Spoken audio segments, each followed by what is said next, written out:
Okay, now in this video I'm going to show you what to do if you accidentally break something when you're changing the filter.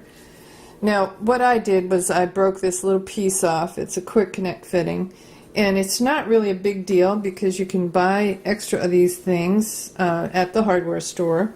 Now you don't want to just screw it in though. You want to use what's called plumber's tape, and the plumber's tape is pretty and it's a different kind of tape, so it's good to get a little demonstration of how to do this. You kind of put it on. It's not sticky, but you just kind of have to roll it on, and let me try to get it so that I'm coordinated here with the camera. And you just kind of roll around a few times. I'm going to say maybe 6, 7, 8 times around.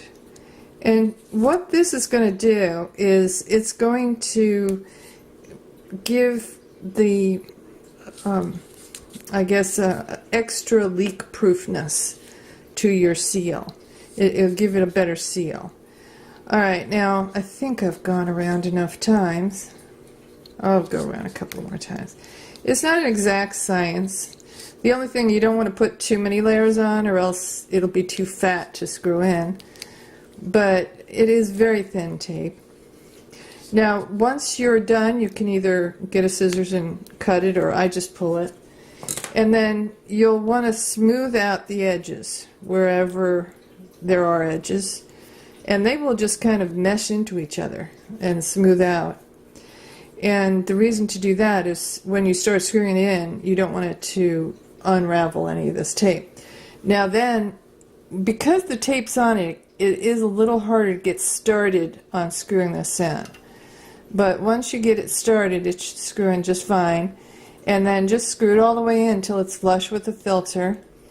Now, if you have to use the pliers because it's getting too hard, then do it gently, okay, and just use the gentlest movements rather than too fast.